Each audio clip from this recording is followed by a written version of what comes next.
저희 교회가 이제 60주년 기념으로 부흥성회를 우리 석정일 목사님 모시고 어제부터 시작했는데, 어제는 여호와가 나의 목자시니라고 하는 제목으로 말씀을 증거해 주셨고요. 오늘은 십자가의 놀라운 능력이라고 하는 제목으로 말씀을 전해 주시겠습니다.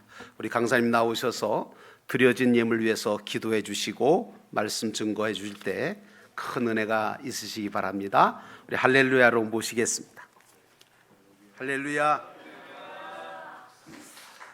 예, 우리 다 같이 기도하겠습니다. 예, 하나님 아버지, 주님 은혜에 너무나 감사합니다. 영도교회 아버지 60년 동안 주님께서 눈동자처럼 지키시며 이곳에서 복음의 빛을 비추는 참 영원한 길로 인도하는 그 사명을 감당하게 하시고, 그리고 그 길에 우리 목사님과 이 자리에 있는 우리 소중한 영도 교회 가족들을 써주셔서 주님 앞에 너무나 감사합니다. 지난 60년 동안 함께 하신 하나님의 은혜에 감사하며 앞으로 베풀어 주실 은혜를 바라보며, 그리고 또 주님께서 이 집회를 통해서 나에게 주실 은총을 기대하며, 아버지 하나님, 참 이 물질이 있는 곳에 마음도 있다고 하셨는데 이렇게 올려드린 헌금입니다. 이 안에 담겨있는 그 모든 소원들 살아계신 하나님께서 알고 계십니다. 아버지 하나님, 전능하신 하나님께서 넘치도록 풍성하게 부어주시고 축복해 주시기를, 그래서 참 우리 가족들이 함께 누리고 살아가기에 부족함이 없을 뿐만 아니라 베푸고 나누고 섬기고 하나님 나라에 부여하기에도 부족함이 없도록 하나님께서 풍성하고 넘치게 채워주시기를 주님 앞에 간절히 구하고 소원합니다. 우리 오아시스 목장이 이렇게 하나님 앞에 특별 찬양으로 하나님께 영광을 돌리게 하시니 너무나 감사합니다. 하나님 고백한 그대로 하나님의 그 풍성한 은혜가 끊임없도록 주님께서 역사해 주시고, 아버지 하나님 목장이 하나님 참 가족 공동체로 더 따뜻한 은총이 아버지 하나님의 사랑이 넘치게 해 주시고, 그곳에 정말 간절히 소망하는 대로 이런 영혼들이 구원받고 예수의 제자가 세워지고, 아버지 하나님, 그래서 복음의 빛이 더 힘차게 비춰지는 우리의 영도교회의 기둥 같은 목장이 될 수 있도록 하나님께서 복의 복을 더하시기를 간절히 구합니다. 오늘 또 이 시간에도 은혜로 함께 하실 거 믿고 감사드리며 예수님 이름으로 기도드리나이다. 아멘. 아멘. 여러분, 우리 집회에 참 이렇게 오게 되면요, 첫날 집회를 하고 난 뒤에 원래 강사들이 굉장히 많이 긴장을 합니다. 왜 그런지 혹시 아세요? 첫날 모이는 것은 우리 담임 목사님의 역량이고, 둘째 날 모이는 것은 강사의 역량이다. 그렇게 흔히 이야기를 하기 때문에 그런데요. 여하튼 이 월요일 참 모이기 힘든 시간인데 이 자리에 하나님의 은혜를 사모해서 계신 여러분들 보니까 너무 감사하고, 참 여러분들이 이 영도교회를 지금까지 든든하게 세워오신 그런 참 소중한 분들이구나, 이런 생각이 들어서 너무 감사합니다. 하나님께서 여러분들에게 특별한 은혜로 함께 해주시는 그런 시간이 될 것이라고 믿습니다. 우리 어저께 시편 23편 1절부터 3절까지 말씀을 함께 나누었습니다. 여호와는 나의 목자시니 내가 부족함이 없으리로다. 부족한 자의 노래, 가난한 자의 노래입니다. 다윗은 물맷돌로 골리앗을 쓰러뜨렸고 이스라엘의 가장 위대한 왕이었지만 실상은 누구보다도 더 가난과 부족을 깊이 통과했던 왕입니다. 그러나 그 가난과 부족의 자리를 여호와 하나님으로 채울 수 있었기 때문에 그는 부족함이 없다고 고백할 수 있었습니다. 신앙의 베이스 캠프는 가난입니다. 심령이 가난한 자는 복이 있나니 천국이 저희 것임이라. 여러분, 부족함이 축복입니다. 하나님께서 임하실 공간입니다. 그래서 경건하게 살고자 하는 사람들은 언제나 스스로를 가난하게 만들었습니다. 여러분, 정말 누가 진짜로 가난한 사람입니까? 돈이 없어도 분노, 원망, 적개심, 욕망으로 가득 찬 분들이 계십니다. 가난한 사람들이 아닙니다. 돈이 아무리 많아도 그 마음은 가난한 사람들 하나님 앞에 서 있습니다. 2절은 그가 나를 푸른 초장에 누이시며, 여기서 핵심은 눕히시며, 자기가 눕는 것이 아니라 눕혀지는 것입니다. 배 터지게 먹고 뒹굴뒹굴 참 하고 있는 그런 모습이 아니라 광야 사막에서 오랜만에 만난 그 초장 푸른 풀밭에서 나는 양껏 한없이 배 터지게 먹고 싶은데 목자가 막대기로 탁탁 때려서 눕혀서 그만 먹게 만든 것입니다. 양은 되새김질을 하는 동물입니다. 뱉어지게 먹으면 죽습니다. 강제로 눕혀진 시간은 되새김질을 위한 시간이요 생명을 위한 시간입니다. 일이 내 뜻대로 되지 않는 고통, 고난, 아픔. 저와 여러분의 인생에 왜 이렇게 고난이 있는가? 예수를 잘 섬기려고 애를 쓰는데 왜 고난이 찾아오는가? 고난의 신비를 저와 여러분이 다 알 수 없습니다. 그러나 하나님께서는 저와 여러분의 상처를 헤집고 저와 여러분을 깊이 만나 주십니다. 여러분, 고난에는 내 고난보다 더 소중한 하나님의 목적이 있습니다. 첫째, 우리는 고난을 통해서만 애굽의 잔재를 털어낼 수 있습니다. 둘째, 우리는 고난의 시간을 통과하면서 비로소 우선순위를 바꿀 수 있습니다. 셋째, 우리는 고난을 통해서 더 강한 하나님의 사람으로 훈련되어지고 성장합니다. 영도가족 여러분, 고난을 허비해서는 안 됩니다. 원망, 불평, 좌절, 자포자기 다 고난을 낭비하는 것입니다. 고난의 시간만 연장할 뿐입니다. 여러분, 고난이 찾아올 때 의지를 들여서 감사해야 합니다. 되새김질하는 그런 시간으로 삼으셔야 합니다. 애굽의 잔재를 그때 털어내야 됩니다. 우선순위를 조정해야 됩니다. 내가 더 유용한 하나님의 사람, 사명의 사람이 될 수 있도록 기쁜 마음으로 훈련에 참여해야 합니다. 어떻게 저와 여러분이 훈련하며 그 훈련에 참여할 수 있을까? 제가 여러분들이 평생에 잊지 말아야 될 3가지 질문을 가르쳐 드리겠습니다. 따라서 한번 해보시기 바랍니다. 일이 이렇게 되어 더 좋은 점은 무엇인가? 일이 이렇게 되지 않았더라면 누릴 수 없었던 유익은 무엇인가? 일이 이렇게 되지 않았더라면 누릴 수 없었던 유익은 무엇인가? 이 상황 속에서 나는 어떻게 하나님의 사람답게 반응할 수 있겠는가? 이 상황 속에서 나는 어떻게 하나님의 사람답게 반응할 수 있겠는가? 여러분, 이 3가지를 질문하는 거예요. 일이 이렇게 되어서 더 좋은 점이 무엇인가? 여러분, 없을 것 같죠? 여러분, 그 고난의 자리에 일이 이렇게 되어서 더 좋은 점이 반드시 있습니다. 그게 잘 안 찾아질 때 일이 이렇게 되지 않았더라면 내가 누릴 수 없었던 유익은 무엇인가? 질문을 뒤집어서 해보면 이것이 고난을 통해서라도 하나님께서 나에게 주시기를 원하셨던 바로 그 선물이요, 그 축복이구나. 그것을 알게 되죠. 그리고 이 상황 속에서 나는 어떻게 하나님의 사람답게 반응할 수 있겠는가? 여러분, 그 고난의 상황에 내가 하나님의 사람으로 반응해야 여러분 그 고난이 빨리 끝나는 거예요. 광야가 40년으로 지속되지 않고 여러분 빨리 너 이제 되었구나. 하나님께서 그 훈련의 때를 지나서 다음 단계로 이끌어 가시는 것입니다. 3절은 내 영혼을 소생시키시고 더러워졌다는 것입니다. 낡아졌다는 것입니다. 여러분, 이 3절은 더러운 자의 노래, 죄인의 노래입니다. 세상에서 제일 더러운 동물은 양입니다. 그리고 양보다 더 더러운 것이 인간입니다. 다윗은 사악한 죄인이었습니다. 구체적으로 죄를 지었습니다. 여러분, 짐승은 배가 고파지면 싸납지요. 그런데 인간은 배가 고프면 온순해집니다. 오히려 배가 부르면 싸나워집니다. 넘칠 때를 조심해야 됩니다. 부자를 조심해야 되는 것입니다. 다윗은 여러 아내가 있었음에도 불구하고 남의 아내를 빼앗았습니다. 그것도 생명을 함께 나눈 동지의 아내를 빼앗습니다. 자기의 죄를 감추기 위해서 교활한 계획을 세웁니다. 그것도 통하지 않자 적군의 손에 붙여서 무참하게 살해버리고 맙니다. 여러분, 일이 내 뜻대로 되지 않을 때는 하나님의 더 좋은 뜻이 펼쳐지고 있는데 그때는 하나님의 더 좋은 뜻에 겸손하게 순종해야 되는데 하나님의 뜻을 꺾어버리는 것입니다. 여러분, 이것이 인간입니다. 그러나 하나님의 자비와 용서는 인간의 그 어떤 죄악보다도 더 크고 더 위대합니다. 여러분, 이런 다윗이 이스라엘의 가장 위대한 왕이 되고 예수님의 조상이 될 수 있었다면 여러분, 저와 여러분 또한 용서받고 여러분 위대한 하나님의 사람으로 살 수 있는 가능성이 있는 사람들입니다. 교회가 생명을 잉태하는 능력, 영혼을 구원하는 능력을 잃어버린 가장 중요한 이유 중에 하나는 예수를 잘 믿으면 점점 의인이 될 것이라고 생각하기 때문입니다. 그래서 예수님처럼 세리와 죄인의 친구가 되지 못하는 바리새인들만 가득한 그런 공간이 되어버렸기 때문입니다.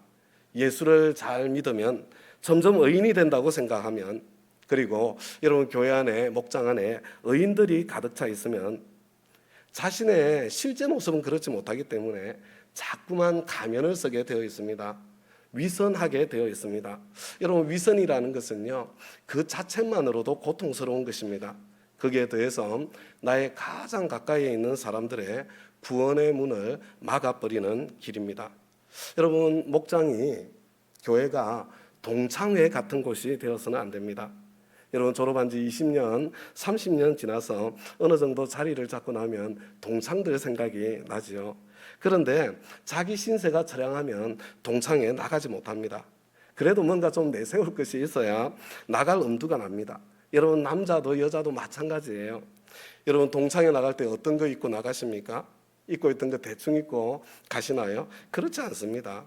한껏 꾸미고 찍어 바르고 화장을 넘어서 변장까지 하고 액세서리 중에 제일 좋은 거 끼고 뭐 심지어 없으면 빌려서라도 차고 그렇게 나가죠. 여러분 그렇게 만나서 내 인생의 어려운 이야기 서로 나눕니까? 남편 자랑, 자식 자랑. 제가 제일 어처구니 없게 생각하는 게 시어머니 자랑을 하는 사람들이 있대요. 아니 시자는 다 시자지 시어머니가 자랑할 게 뭐가 있겠습니까? 여러분 그러는 중에 서로 열받는 겁니다. 아이 제가 나보다 공부를 잘해, 얼굴이 예뻐, 그런데 신랑 하나 잘 만나가지고 저렇게 떵떵거리고 있네. 나는 이 왼수 같은 참 이 인간 만나서 내 꼴이 이게 뭐야, 속으로 그렇게 생각하다가 그래서 집에 가서 집집마다 부부 싸움이 일어나게 되죠.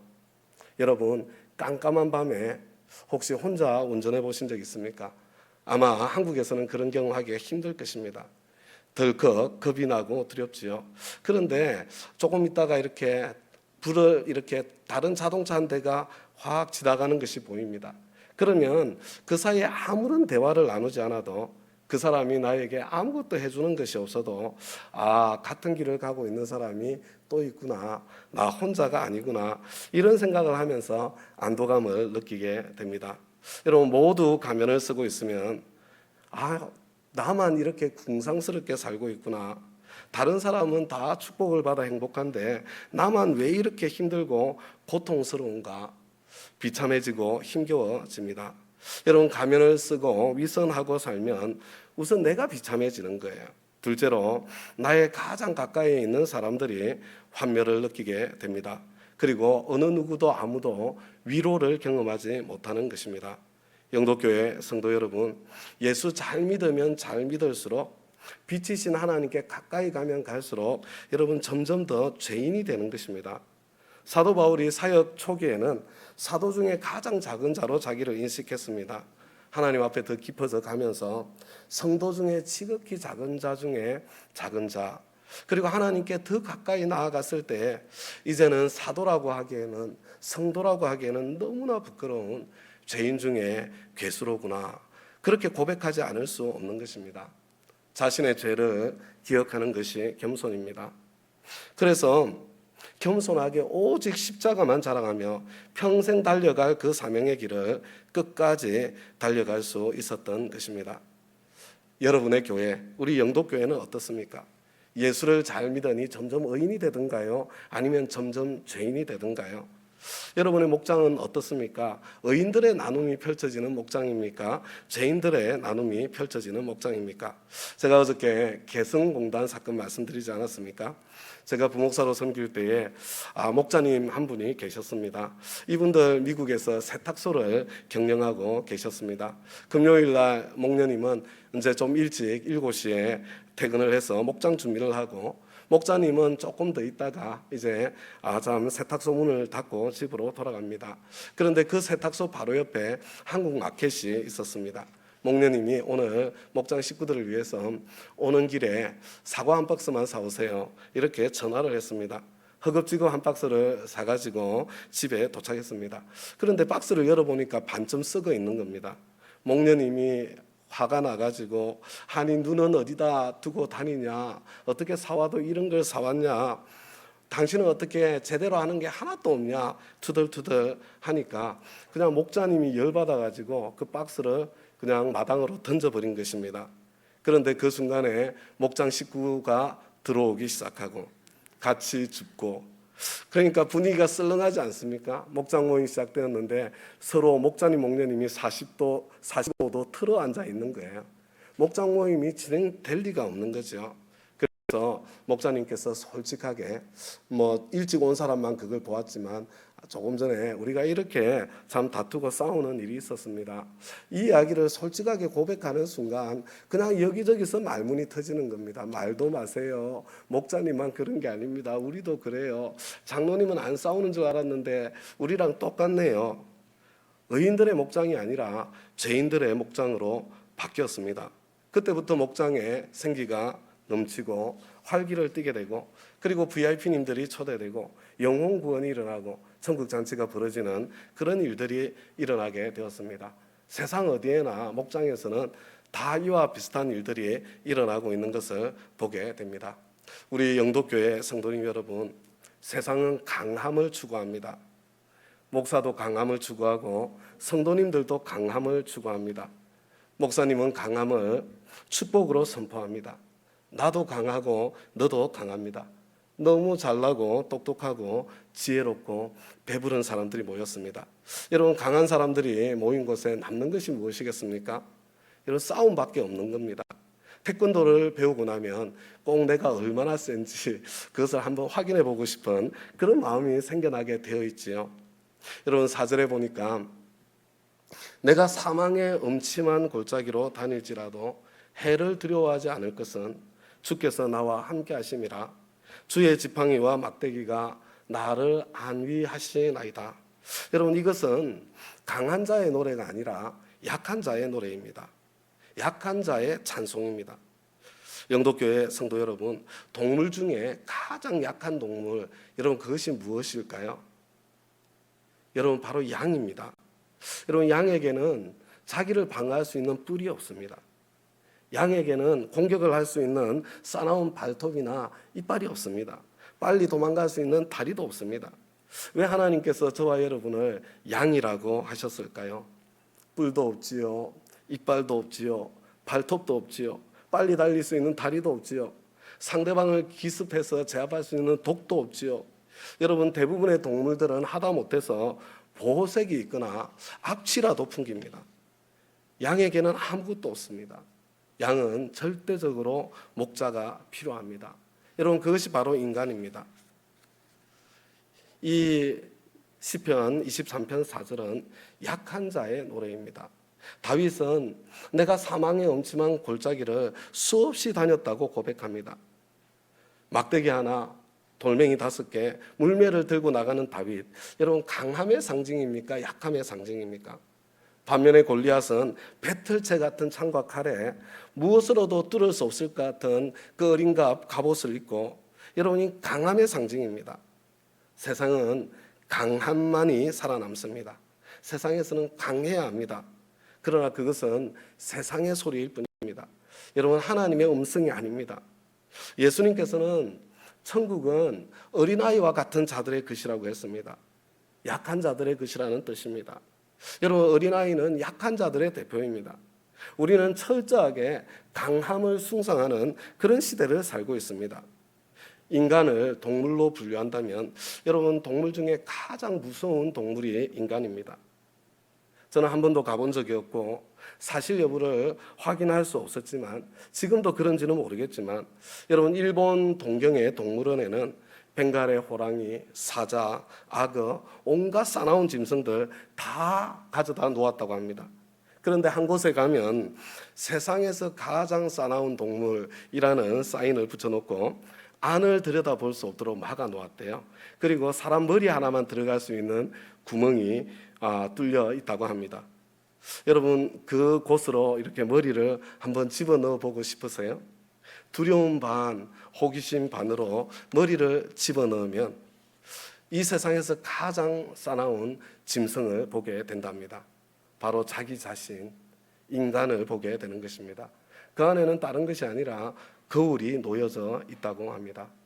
여러분, 이 시대는 성공주의, 승리, 출세 이런 것들을 숭상하는 시대입니다.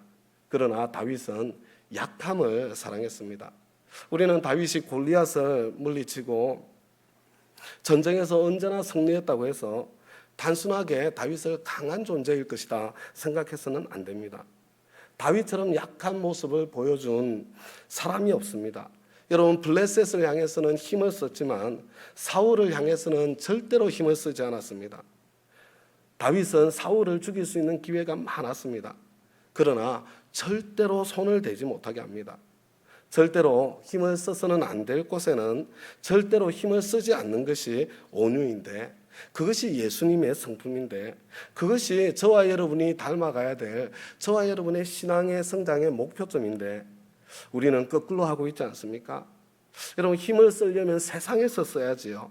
그런데 세상에서는 찍소리 내지 못하고 지내다가 절대로 힘을 써서는 안 될 곳, 집에 와서 힘을 쓰고 교회에 와서 힘을 쓰려고 합니다. 여러분, 다윗도 바울도 자기의 약함을 자랑했습니다. 여러분, 한번 생각해 보세요. 압살롬의 군대와 다윗의 용사들이 싸웠다면 누가 이겼을까요? 저는 틀림없이 다윗의 용사들이 이겼을 것이라고 생각합니다. 그렇지만 다윗은 도망가기를 선택합니다. 아들하고 싸워서 이겨봐야 그게 무슨 이긴 것이 될 수 있겠습니까? 다윗이 아들 압살롬을 피해서 도망가는데 사울의 옛시나 시므이가 다윗을 저주합니다. 아비새가 제가 가서 죽여버리겠습니다 말하니까 다윗이 네가 나와 무슨 상관이 있느냐? 네가 왜 흥분하느냐? 내 몸에서 난 내 아들도 나를 죽이겠다고 저렇게 덤벼드는데 저 사울의 신하 시므이가 나를 저주하는 거 그거 당연하지 않냐? 내버려 두어라. 하나님께서 하신 일이다. 손대지 않습니다. 힘쓰지 않습니다. 여러분, 고린도전서 1장을 보면 하나님은 약한 자를 불러서 강한 사람을 부끄럽게 하시는 분이십니다. 여러분, 성경에서 약함을 가장 사랑했던 사람이 바로 바울입니다. 바울은 불치의 병을 앓고 있었습니다. 어떤 사람은 안질일 것이다, 간질일 것이다, 말라리아일 것이다, 설이 분분합니다. 아무도 모릅니다. 무슨 병이든 사실은 중요하지 않습니다. 바울은 그 병을 고쳐달라고 하나님께 3번을 기도했습니다. 여러분, 왜 바울이 3번을 기도했을까요? 하나님께서 3번째 응답하셨기 때문에 그렇습니다. 여러분, 3번 기도했다는 것은 하나님께서 응답하실 때까지 기도했다는 그런 뜻입니다. 그런데 하나님의 응답이 예스가 아니라 노입니다. 영도교회 성도 여러분, 예스만이 기도의 응답이 아닙니다. 노도 기도의 응답입니다. 하나님께서 더 좋은 길을 예비하고 계신 것입니다. 여러분, 웨이트도 기도의 응답입니다. 하나님께서 더 좋은 때, 가장 좋은 때를 준비하고 계신 것입니다. 여러분, 하나님께서 바울에게 주셨던 대답이 무엇입니까? 고린도후서 12장 9절에 내 은혜가 내게 족하구나. 내 능력은 네가 강할 때가 아니라 네가 약할 때 네 약함을 통해서 드러나고 나타나는 것이다. 바울은 바로 그 순간부터 고쳐달라고 기도하지 않습니다. 반대로 나는 나의 약함을 자랑하겠노라고 자신의 약함의 의미를 새롭게 발견합니다. 내가 약할 그때에 하나님의 강하심이 그때 드러나게 되는 것입니다. 우리 영도 가족 여러분, 사랑은 힘과 반비례합니다. 사랑하면 힘을 쓰지 않습니다. 여러분, 아내를 사랑하는 남편은 아내에게 힘을 쓰지 않습니다. 자식 사랑하면 자식에게 힘쓰지 않습니다. 진짜 교회를 사랑하면 교회에서 힘쓰지 않습니다. 사랑은 힘과 반비례합니다. 다윗은 자기 백성들 안에서는 아예 힘을 쓰지 않았습니다. 교회는 힘을 쓰는 곳이 아닙니다. 사랑하는 곳입니다. 섬기는 곳입니다. 가정은 힘쓰는 곳이 아닙니다. 사랑하는 곳입니다. 섬기는 곳입니다. 힘을 빼는 곳입니다. 힘을 빼야 쉼이 있고 휴식이 있고 회복이 있습니다. 여러분, 이민교회는요, 미국 주류 사회에는 낄 수 없고, 그래서 밖에서는 쥐 죽은 듯이 있다가 교회에 와가지고 팔을 걷어붙이고 힘을 쓰시는 분들이 많습니다. 그래서 이민교회 목회가 힘들다고 합니다. 밖에서는 뒷전으로 밀려나 있다가 집에서 자식에게 힘쓰고 마누라에게 힘쓰고 얼마나 초라하고 얼마나 부끄러운 일입니까? 사랑은 힘과 반비례하는 것입니다. 밖에서는 힘을 쓰지만 교회에서는 그리고 집에서는 내가 세상에서 지위가 무엇이든지 힘을 빼는 거지요. 여러분, 그것을 섬김이라고 말하는 것입니다. 교회는 그리고 가정은 섬기는 곳입니다. 여러분, 목장은 힘을 빼고 섬기는 곳입니다. 저와 여러분의 하나님은 천지 만물을 창조하신 전능하신 하나님이십니다. 그런데 우리 하나님께서 함부로 힘을 쓰시던가요? 하나님께서 힘을 쓰지 않으시니까 인간들이 하나님을 우습게 알고 있지 않습니까? 그래서 하나님께서 그 모습에 어떻게 응답하시던가요? 우리 주님께서는 그 인간들에게 십자가로 응답하셨습니다. 어떤 신학자가 말하기를 하나님의 전능하심은 그의 무능하심 속에 발견된다. 십자가의 무능함 속에 하나님의 전능하심이 숨어 있다. 하나님께서 그때그때 힘을 쓰셨다면 저와 여러분 이미 끝장났습니다. 사랑의 무능함, 십자가의 무능함, 여러분 하나님의 전능하심은 그 사랑의 무능함 속에 나타나 있는 것입니다. 겉옷을 달라고 하면 속옷까지 벗어주어라. 오리를 가자고 하면 심리까지 걸어주어라. 오른뺨을 치면 왼뺨까지 돌려대어라. 원수에게 복수하지 말고 저주하지 말고 먹이고 입히고 축복하라. 여러분, 이게 강함의 윤리입니까? 약함의 윤리입니까? 약함 속에 진짜 강함이 담겨 있다는 그런 말씀입니다. 여러분, 베드로가 칼을 뽑았을 때 그 칼이 어떤 칼입니까? 예수님께서 겉옷을 팔아서 사라고 한 칼입니다. 그런데 예수님께서 베드로가 칼을 뽑으니까 그 칼을 칼집에 도로 꽂아라 명하십니다. 여러분, 그리스도인의 약함은 힘이 없어서 아무것도 못하는 그런 약함이 아닙니다. 칼이 없어서 그냥 얻어터지고 당하기만 하는 그런 약함이 아닙니다. 저와 여러분은 칼이 있어야 됩니다. 그리스도인들은 실력을 길러야 됩니다. 그리스도인들은 적어도 나의 분야에서 탁월해야 됩니다. 그리스도인들은 돈도 잘 벌어야 됩니다. 그리스도인들은 지식도 쌓아야 합니다. 그런데 그런 칼들을 칼집에 꽂아놓고 여러분 살짝 보여주기만 하고 그걸 다시 꽂아야 되는 거예요. 일단 칼을 한번 뽑아버리면 도로 꽂자니 자존심 상하고 그래서 내려치면 나 자신이 죽는 거예요.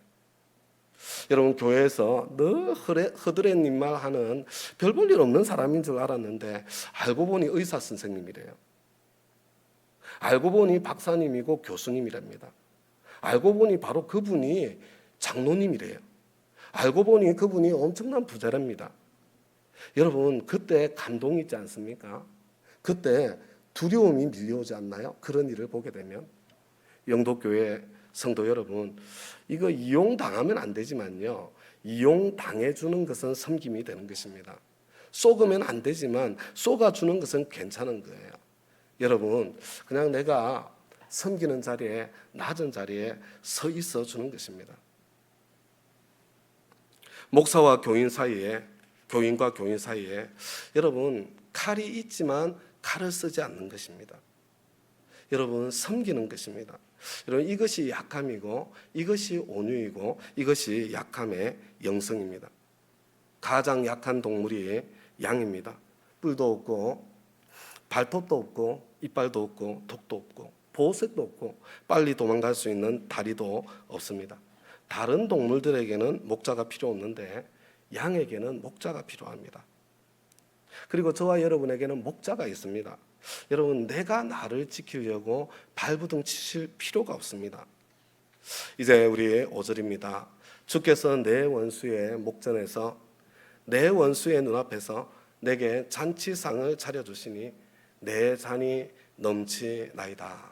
여러분, 1절은 부족함, 가난의 영성, 2절은 눕히시고 고난의 영성, 3절은 소생시키시고 죄의 영성, 4절은 사망의 엄침한 골짜기, 약함의 영성.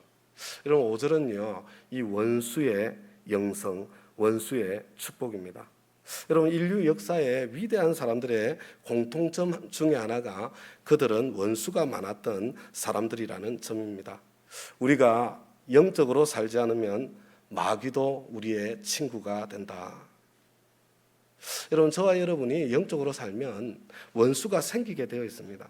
때로는요, 집안 식구들조차 원수가 되기도 합니다. 여러분, 관계 속에서 살면 끊임없이 원수가 생기게 되어 있습니다. 다윗만큼 원수가 많았던 사람이 없습니다. 시편 3편에서 다윗이 고백하기를 여호와여 내 대적이 어찌 그리 많은지요. 까닭 없이 나를 미워하는 자가 내 머리털보다 더 많습니다. 여러분, 시편 55편을 보니까 나를 책망하는 자, 나를 미워하는 자, 내 원수 다른 사람이 아니라 바로 너, 나의 가장 가까운 벗이로구나. 다윗이 그렇게 탄식합니다. 원수는 친밀감을 먹고 자란다, 그런 말이 있습니다. 원수는 멀리 있지 않습니다. 여러분, 조폭이 나를 괴롭히거나 북한의 김정은이 나를 괴롭히거나 저 멀리 팔레스틴의 하마스가 나를 괴롭히는 것이 아닙니다. 원수는 친밀감을 먹고 삽니다. 원수가 누구냐? 여러분, 내 집안에 있습니다. 여러분, 우리 교회에 있는 거예요. 여러분, 우리 목장 안에 여러분 원수가 있습니다. 알지 못하는 사람이 원수 노릇하는 경우 많지 않습니다. 원수는 가장 가까운 사람이, 가장 가까운 친구가, 성전에서 같이 예배 드리던 사람이 원수가 됩니다. 원수는 가장 가까운 사람들 사이에서 일어나는 현상입니다. 옛날에 할아버지 할머니가 나오는 TV 프로가 있었습니다. 할아버지가 이제 글자를 보고는 할머니에게 설명을 해서 맞추는 그런 게임이죠. 할아버지가 딱 글자를 보고는 당신과 나 사이 이렇게 이야기를 했더니 할머니가 뭐라고 대답해요? 왼수, 이렇게 대답을 하죠.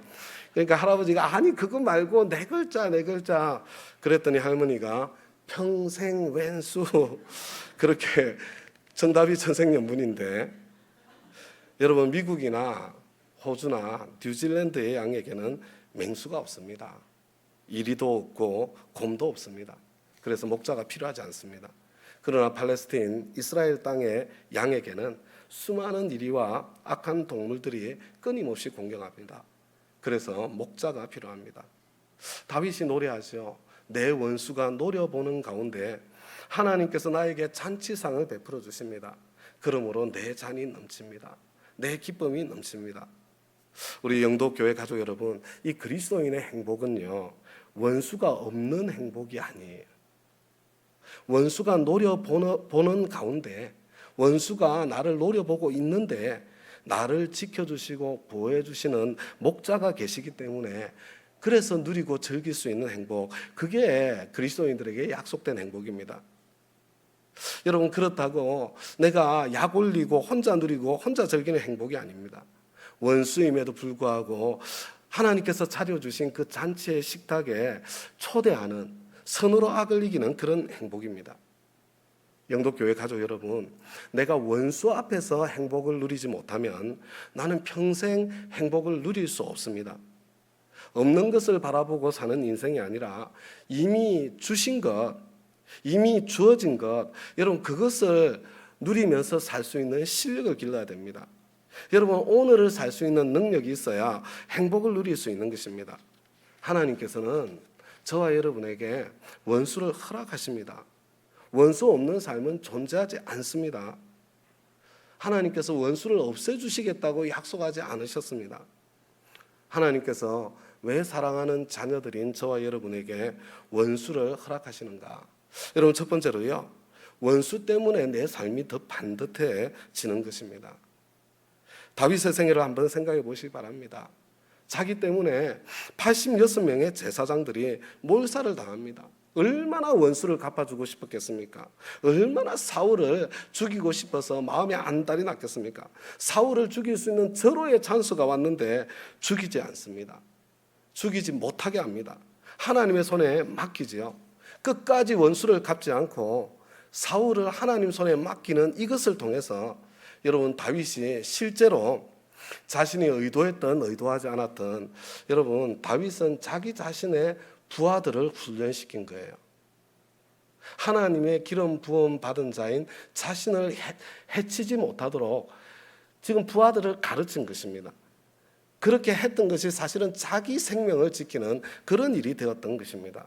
여러분, 원수 때문에 내가 훈련되고 내가 살게 되는 것입니다. 여러분 우리 이건희 회장님 뭐 유명한 이야기가 있지 않습니까? 논에서 벼를 키우면서 수익을 더 올리려고 미꾸라지를 이렇게 기르기로 했는데 미꾸라지 1,000마리를 이렇게 넣어서 논에서 한마지기 논에서 길렀더니 나중에 가을거지 할 때 미꾸라지 2,000마리가 나왔더래요. 그런데 거기에다가 그 다음 해에는 미꾸라지 1,000마리에다가 메기 20마리를 함께 넣었답니다. 그랬더니 이제 가을거지가 되었을 때 미꾸라지는 4,000마리가 되어 있었고 또 메기는 40마리로 늘어나 있더라. 살기 위해서 이리저리 피하고 도망치다 보니까 더 건강해져서 번식도 더 잘하게 되고 그래서 메기도 숫자가 늘어났을 뿐만 아니라 미꾸라지는 더 늘어나게 되는 그런 일이 일어나게 되었다는 것입니다. 여러분 이게 원수의 영성이고 원수의 축복입니다. 하나님께서 사랑하는 자녀들에게 왜 원수를 허락하시는가? 여러분 둘째로요, 원수 때문에 내 기쁨이 더 커지는 것입니다. 여러분 혼자 달리기에서 1등 했다고 기뻐서 춤추는 사람 세상에 있습니까? 여러분 적어도 대여섯 명은 함께 뛰어주어야 1등 했다고 춤추고 2등 했다고 기뻐하고 그러지 않겠습니까? 여러분 우리 링컨 대통령이 되고 난 뒤에 막 사방에서 공격을 당했다고 합니다.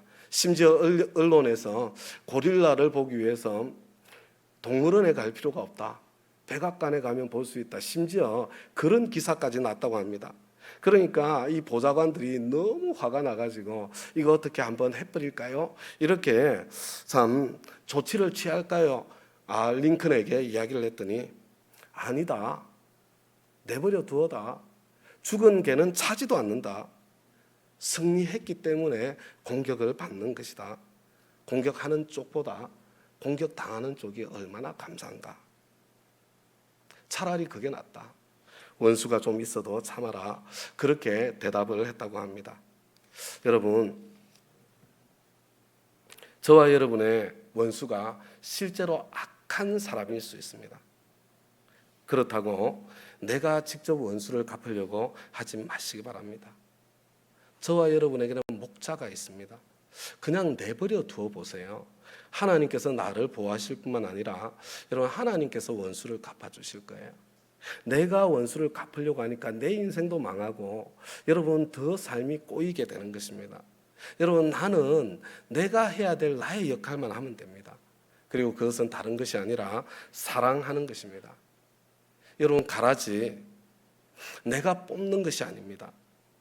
내가 가라지를 뽑으려고 하다가는 알곡까지 뽑아버리게 되어 있습니다. 저와 여러분에게는 알곡과 가라지를 구별할 수 있는 능력 자체가 없습니다. 하나님께서는 저와 여러분에게 가라지를 뽑아버릴 권한 자체를 주신 적이 없습니다. 가라지를 뽑아내는 것은 저와 여러분의 역할이 아닙니다. 저와 여러분이 해야 될 일은 오직 한 가지밖에 없습니다. 그것은 사랑하는 일입니다. 나의 목자가 되시는 예수님을 믿어드리시고 여러분 선으로 악을 이기기를 선택할 줄 알아야 됩니다. 그러면 우리 주님께서요, 내가 그 길을 갈 때 원수가 노려보는 가운데 저와 여러분에게 승리의 잔치상을 차려주시는 것입니다. 저와 여러분을 그 원수들이 노려보는 가운데 저와 여러분을 높여주시게 되는 것입니다.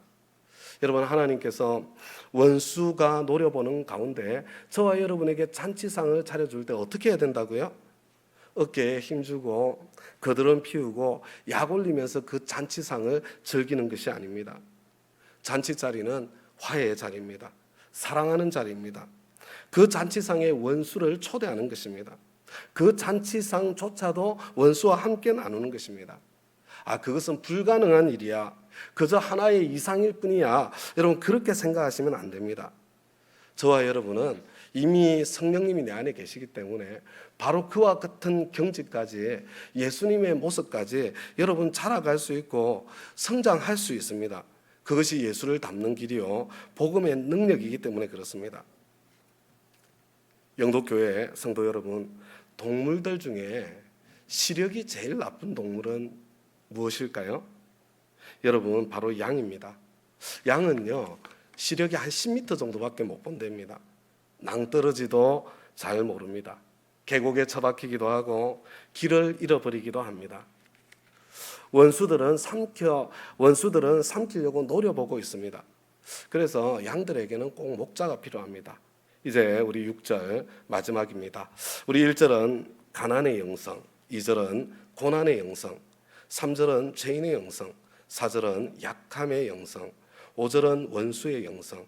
이제 6절은요, 평생의 선하심과 인자하심이 정령 기필코 반드시 나를 따르리니 내가 여호와의 집에 영원히 살리로다. 여러분, 이 둘 사이에 뭐가 있습니까? 여러분, 내 평생에 선하심과 인자하심이 반드시 따르리니 내가 여호와의 집에 영원히 살리로다. 이 둘 사이에 무엇이 있습니까? 여러분, 이 둘 사이에 바로 죽음이 있습니다. 여러분, 가정교회를 시작하신 최영기 목사님의 사모님 최혜순 사모님은 난소암과 함께 거의 말기암 상태로 30년을 암과 더불어 살다가 몇 년 전에 천국에 입성하시게 되었습니다. 그런데 제가 보니까요, 이 암이라는 것이 정말 무서운 것입니다. 여러분, 암에 걸리기 전에는요, 혹시 나 암에 걸리는 거 아니야? 막 전전긍긍하면서 살고요. 암에 걸리고 나면 나 이러다가 나 이번에 이걸로 죽고 마는 거 아니야? 전전긍긍하면서 살고요. 그리고 치료가 끝나고 난 뒤에는 나 또 재발하는 거 아니야? 전전긍긍하면서 살고요. 여러분, 이게 사는 게 아닙니다. 그렇게 만약에 저와 여러분이 살고 있다면 암 걸리나 안 걸리나 똑같은 인생이고 치료되나 안 되나 똑같은 인생입니다. 여러분, 그래서 암에서 치료되고 난 뒤에 그 건강으로 무엇을 하고 살겠습니까? 그래서 최혜순 사모님, 제가 생전에 여러 번 뵌 적이 있는데요, 이렇게 말씀하시더라고요. 나는 암과 더불어 건강한 사람으로 산다. 최선을 다해서 건강한 사람으로 살려고 노력한다. 그래서 여호와의 선하심과 인자하심 가운데 살다가 그러다가 죽으면 그러면 천국 가는 거죠. 실제로 그렇게 사시다가 천국에 가신 분이십니다. 죽으면 여호와의 집에서 영원히 살겠다. 살아도 좋고 죽어도 좋다. 살면 은총이요, 죽으면 천국이다. 그래서 두려움 때문에 전전긍긍하는 그런 인생이 아니라 오늘 현재를 마음껏 살아내는 진짜 인생을 사는 것.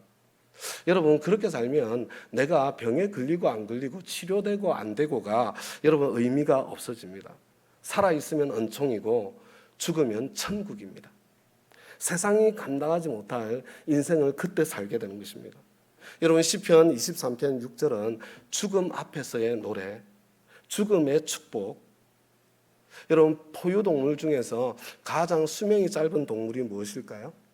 이 정도 되면 답을 알아야 되겠죠, 그죠? 바로 양입니다.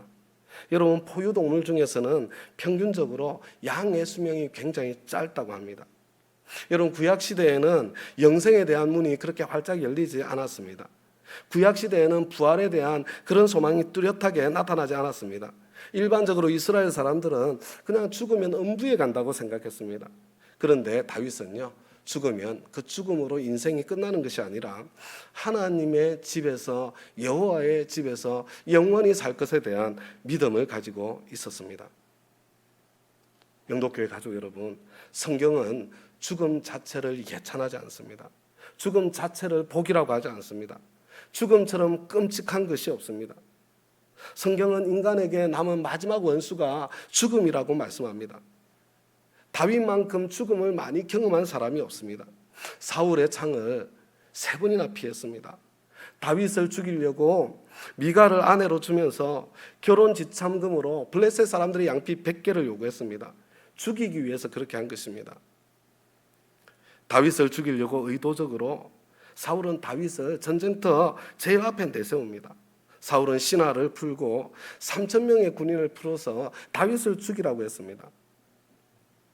자기 아내 미갈의 집에 숨어 있을 때에 미갈이 아버지를 거역하고 다윗을 살려주는 거죠. 상상하지 못한 도움의 손길, 하나님의 보이지 않는 손이 다윗을 지켜준 것입니다. 여러분, 다윗이 라마 나요스에 숨어 있을 때에 다윗이 제일 용감한 군인들을 보냅니다. 하나님께서 기적적으로 그 군인들에게 신을 부어서 임무를 완수하지 못하도록 여러분 하나님께서 지켜주시고 하나님께서 살려주십니다. 다윗이 유명한 말을 했죠. 사무엘상 20장 3절에 보니까 나와 죽음 사이는 한 걸음뿐이라. 여러분 얼마나 절실합니까? 그래서 다윗은 목자 대신 여호와 하나님의 선하심과 인자하심이 절실하게 필요했습니다. 다윗만 그렇습니까? 저와 여러분도 똑같지 않습니까? 나와 죽음 사이가 딱 한 걸음밖에 되지 않지 않습니까? 핸들 한번 잘못 틀면 그러면 가는 거 아닌가요? 이 세상에 암은 왜 그렇게 또 많습니까? 여러분 배가 뒤집어져서 난데없이 전쟁이 일어나서 여러분 수백 명 수천 명이 그냥 어린아이들까지 피워보지도 못한 채 죽어가는 것을 보지 않습니까? 갑자기 비행기가 사라지고 추락하고 여러분 수백 명이 죽는 것을 보게 되죠. 이번에 전쟁이 일어난 모습을 보면 이 땅에도 한순간에 전쟁이 일어날 수 있겠구나. 여러분 지금 이 시대에는 또 왜 그렇게 미친 인간들이 많습니까? 언제 칼부림이 날지. 내일이 보장되지 않는 시대를 저와 여러분이 살고 있지 않습니까? 여러분 앞으로 점점 더 심해질 거예요. 나와 죽음 사이는 한 걸음뿐입니다. 이런 과정 속에서 다윗이 고백한 것이 내 남은 삶은 내 의지로 내 힘으로 사는 것이 아니라 여호와의 선하심과 인자하심으로 사는 것이로구나.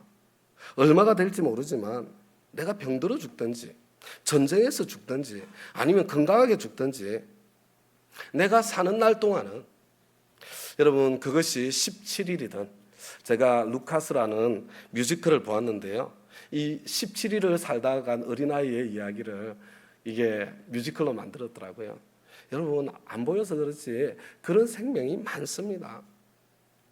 내가 17일을 살든지 17년을 살든지 33년을 살든지 90년을 살든지 여호와의 선하심과 인자하심으로 사는 것이로구나. 그리고 죽으면 여호와의 집으로 영원한 천국으로 들어가는 것이로구나. 여러분 죽기밖에 더 하겠어요? 죽기밖에 더 하겠습니까? 죽으면 천국인데 죽으면 죽으리라.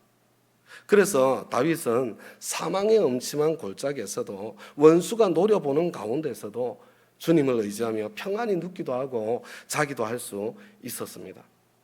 여러분 경건이라고 하는 것은 여러분 다윗은 늘 죽음 앞에서 죽음을 의식하고 살았습니다. 여러분 그게 다윗의 경건입니다. 죽음을 의식하면서 살았을 때 다윗은 가장 경건했습니다. 그래서 기독교 수도원 영성 수사들이 자기의 작은 골방에 살면서 아무것도 적어놓지 않고 자기 앞에 딱 적어놓은 한 가지, 메멘토 모리, 죽음을 기억하라. 자기의 죄를 기억하는 것이 겸손이고 자기의 죽음을 기억하는 것이 경건이다. 매일 죽음을 생각하고 죽음을 기억하라. 나는 죽어야 할 존재다. 영도교회 성도 여러분, 창세기 4장 26절에 보면 아담의 3대 손 에노스의 때에 비로소 여호와의 이름을 불렀다 이렇게 말씀해 주십니다. 여러분 에노스의 뜻이 죽을 수밖에 없는 존재, 연약한 인간이라는 뜻을 담고 있습니다. 죽음을 직면하게 될 때에 하나님 앞에 설날을 바라보게 될 때에 저와 여러분의 삶은 경건해집니다. 그때 비로소 저와 여러분은 본질에 초점을 맞출 수 있게 됩니다. 죽음은 저와 여러분의 삶을 더 깊이를 더해줍니다. 저와 여러분이 죽음을 생각할 때 인간다운 인간, 사람다운 참 삶을 추구할 수 있습니다. 죽음 앞에 저와 여러분은 얼마나 겸손해집니까? 여러분 미워하다가도 내 속에서 욕망이 부글부글 끓어오르다가도 죽음을 직면하는 순간 내가 왜 이럴까? 죽을 존재인데. 저는 정말 행복한 목사입니다. 누가 목회 얼마나 힘드냐 이런 이야기 하면요 저는 항상 너무 미안하고 죄송해집니다. 제가 직장생활도 8년을 해봤거든요. 여러분 직장생활 보통 힘든 거 아니잖아요. 돈 좀 벌어보려고 기생오라비 노릇하며 여러분 지내는 것이 직장생활인데 하나님 나라를 위해서 이 정도 고생하는 게 무슨 대수겠습니까? 거기다가 성도님 여러분들은 돈까지 내면서 신앙생활을 하시는데 저는 돈 받으면서 신앙생활 하지 않습니까? 그런데 성도 여러분, 제가 목사로 사는데 어떻게 힘들고 어렵고 마음 상하는 일이 없을 수 있겠습니까? 그런데요, 저한테는 제가 시편 23편을 하도 자주 묵상해서 그런지요, 저는 자동으로 됩니다. 그냥 그런 속상하고 힘든 일이 훅 들어오면요, 그냥 자동으로 마음속에 생각이 전개돼요. 내일 죽는다면 이 일은 어떻게 될까? 막 속상한 일이 있어요. 자존심 막 상하는 일이 있어요. 근데 내가 내일 죽으면 이 일은 어떻게 될까? 그 순간 아무것도 아니에요. 문제가 다 사라집니다. 여러분 따라서 한번 해보십시다. 죽고 사는 문제도 아닌데 당신 뜻대로 합시다.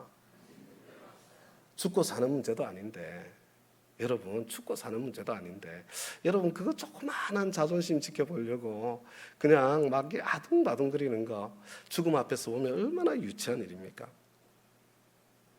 무엇 때문에 지옥의 고통을 보내고 있습니까? 지금 무엇 때문에 부부싸움을 하세요? 무엇 때문에 밤잠을 자지 못하고 그렇게 그냥 가슴 아리를 하면서 그렇게 지내고 있습니까? 도대체 뭘 하니라고 그냥 이렇게 부흥회가 있어도 이 자리에 편하게 앉아서 말씀을 들을 수 있는 그런 마음의 여유조차도 없습니까? 내가 내일 죽는다고 한번 생각해 보시기 바랍니다. 여러분 무엇 때문에 내 자식들하고 그렇게 아둥바둥 실갱이를 하십니까? 여러분 내일 내가 죽는다고 한번 생각해 보시기 바랍니다.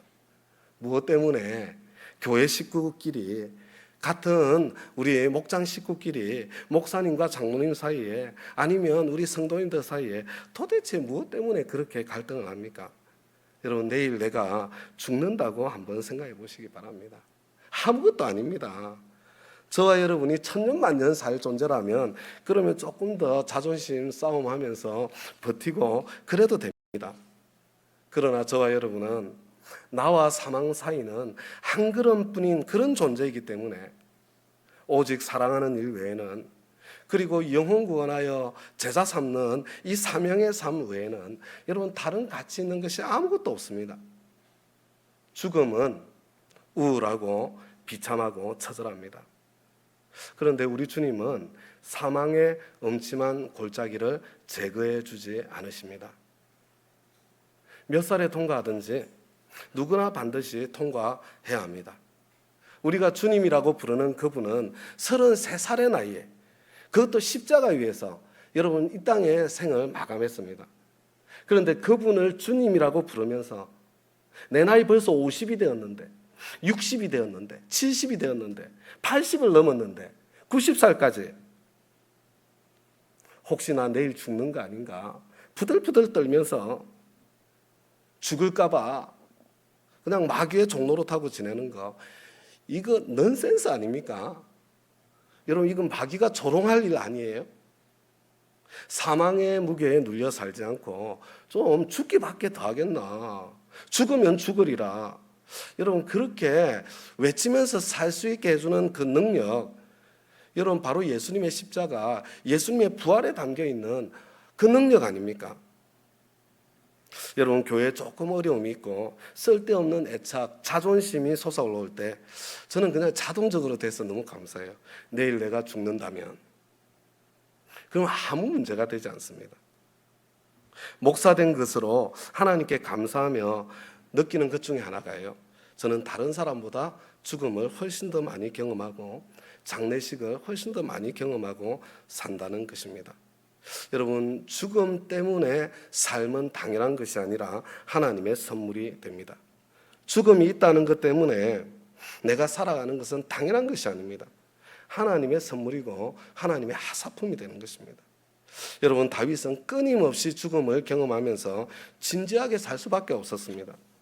여러분 다윗은요, 내가 살아있다는 것, 하나님의 선하심과 인자하심 속에 살다가 이 땅에서 죽음이 찾아오면 나는 여호와의 집에서 깨어나 영원히 살 거야. 영원히 하나님과 살 거야.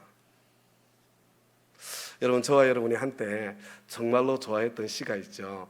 윤동주의 서시. 요즘은 그런 멋이 없는 것 같아요. 죽는 날까지 하늘을 우러러 한 점 부끄러움이 없기를. 잎새에 이는 바람에도 나는 괴로워했다. 별을 노래하는 마음으로 모든 죽어가는 것들을 사랑해야지. 그리고 나한테 주어진 길을 걸어가야겠다. 오늘 밤에도 별이 바람에 스치운다. 이런 아름다운 시입니다. 그런데요, 이 시를, 이게 윤동주 씨가 크리스찬이잖아요. 여러분, 영적인 관점으로 보면 이 시는 아름다운 것을 넘어서 위대한 시입니다. 아내가 피곤해 지쳐 잠자는 것을 보면서 머지않아 죽을 존재다. 아내도 영생할 것이고 나도 영생할 것이면 사랑하지 않아도 됩니다. 그런데 우리는 죽어가고 있습니다. 사실은 사망과 나 사이가 한 걸음밖에 없기 때문에 저와 여러분에게는 사랑하기에도 부족한 시간이에요. 죽어가고 있는 존재들, 다 죽어가고 있는 존재들이기 때문에 사랑해야 된다. 모든 죽어가는 것들을 사랑해야겠다. 여러분, 여기에는요, 나를 감옥에 가두고 나를 고민하고 나를 죽이려고 하는 저 일본인들조차도 죽어가는 존재들이기에 사랑해야겠다. 여러분, 그런데 사랑하는 것은 사랑하는 것이고 나는 나의 길을 계속 끝까지 걸어가야지요. 나와 다른 길을 걸어간다고 하더라도, 때로 나의 길을 가로막는다고 하더라도, 여러분, 내가 해야 될 일은 사랑하는 일이잖아요. 더군다나 죽어가는 존재이기 때문에 다시 기회가 올 수 없을지 모르기 때문에 여러분, 그리고 나는 그냥 여전히 나의 길을 끝까지 가는 겁니다. 영도교회 성도 여러분, 죽음 자체가 좋은 것은 아닙니다. 우리가 가끔 죽음을 경험하고 죽음의 고통을 경험하는 것 아주 정상적이고 건강한 것입니다. 그러나 궁극적으로 죽음은 선물입니다. 하나님의 완전한 치료며 안식입니다. 그래서 예수님은 죽음의 고통 속에서 다 이루었다. 삶의 완성입니다. 여러분, 세상에서 시력이 가장 나쁜 동물이 양입니다. 한 10m 정도 볼 수 있습니다. 낭떠러지도 잘 모릅니다. 계곡에 처박히기도 하고 길을 잃어버리기도 합니다. 그런데 원수들이 삼키려고 노려보고 있습니다. 여러분, 양은 평균 수명이 가장 짧은 동물입니다. 영원히 이 땅에서 살 것 같아도 어느새 죽음이 눈앞에 다가옵니다. 죽을 수밖에 없는 존재입니다. 그래서 양에게는 꼭 목자가 필요합니다. 양에게는 절대적으로 목자가 필요합니다. 그런데 고집을 부리죠. 그런데 각기 제 갈 길로 갑니다. 그런데 목자의 음성을 듣지 않고 그냥 자기가 옳다고 그냥 고집합니다. 마치 엄마보다 자기가 더 똑똑하다고 생각하는 사춘기 아이들처럼 우리는 다 양 같아서 각기 제 갈 길로 갔거늘 여호와께서는 우리 무리의 죄악을 그에게 담당시키셨도다. 여러분, 이것이 복음입니다. 이것이 십자가입니다. 내 평생에 선하심과 인자하심이 반드시 나를 따르리니, 내가 살아있는 동안은 여호와의 선하심과 인자하심 아래 살다가 죽으면 영원한 천국에서 아버지 집에서 영원히 살리로다. 그러니까 죽기밖에 더 하겠는가? 죽고 사는 문제도 아닌데 죽으면 죽으리다. 그리스도인의 죽음은 세상의 죽음과 같아서는 안 되고 여러분, 같지도 않습니다. 세상과 전혀 다른 죽음들 여러 가지 이야기를 할 수 있는데요. 여러분, 강용우 박사님 혹시 아십니까? 시각장애인으로서 한국인으로서 백악관에까지 입성하셨던 그분이요, 60대의 창창한 나이에 그렇게 힘겹게 이루어 놓은 시각장애인으로 그 자리까지 올라가는데 얼마나 힘들었겠습니까? 그런데 1개월 선고를 받습니다. 그런데 그 상황 속에서 하나님, 제가 친구들과 작별할 수 있는 시간을 허락해 주셔서 감사합니다. 여러분, 이게 그리스도인의 죽음입니다. 여러분, 잘 사는 것 복음의 통로가 되지만 잘 죽는 것도 복음의 통로입니다. 여러분, 저와 여러분은 잘 살기 위한 노력도 해야 되지만 여러분, 마찬가지로 잘 죽기 위한 노력을 치열하게 해야 됩니다. 저와 여러분은 죽음은 언제 찾아올까요? 혹시 이 자리에 계신 분들 내 죽음을 맞이할 준비가 되어 있으십니까? 어떻게 내 죽음을 맞이하시겠습니까? 죽음은 우울하고 비참하고 처절합니다. 우리 주님은 사망의 엄침한 골짜기를 제거해 주지 않습니다. 몇 살에 통과하든 반드시 통과해야 됩니다. 여러분, 그분이 내 주님이신데 혹시 죽을까 봐 부들부들 떨면서 여러분 마귀의 종로로 타며 살아서는 안 되겠습니다. 우리 모세가 시편 90편을 보니까 이렇게 고백을 하죠. 사람의 연수는 70이요 강건하면 80이라도 그 연수의 자랑은 수고와 슬픔뿐이요 신속기간이 우리가 날아가나이다. 여러분, 인생은 수고와 슬픔입니다. 70을 살아도 80을 살아도 수고와 슬픔이 가득합니다. 우리 죽을 수밖에 없는 존재, 죽음 앞에 서 있는 존재, 저와 여러분이 어떻게 살아야 할까? 여러분, 내가 주님 앞에 곧 서게 될 것이라는 것을 기억하면서 부끄럽지 않게 설 수 있도록 그렇게 저와 여러분 설 수 있기를 바라겠습니다. 죽기밖에 더하겠나? 죽으면 죽으리라 하며 영혼 구원하여 제자 삼는 사명을 위해서 살아갈 때, 여러분 또 사랑하며 살아갈 때 우리 주님 앞에 기쁘게 설 수 있지 않겠습니까? 여러분, 이 사명의 삶, 목자 목녀의 삶은 천국의 소망 가운데 천국의 소망이 있어야만 행복하게 살 수 있는 그런 삶입니다. 혼자 가면 힘들고 어렵습니다. 그러나 함께 갈 때 쉽고 재미가 있습니다. 여러분, 세상 곳곳에 이 천국의 소망으로 살아가는 목자님, 목녀님들이 있습니다.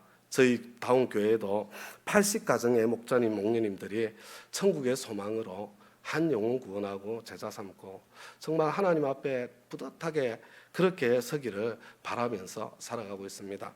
우리 창립 60주년을 맞은 우리 영도교회 가족 여러분, 우리 주님의 이름으로 정말 진심으로 축하드립니다. 이 자리에 계신 저와 여러분 한 분 한 분 바로 그 길을 기쁜 마음으로 함께 갈 수 있기를 우리 주님의 이름으로 부탁드립니다.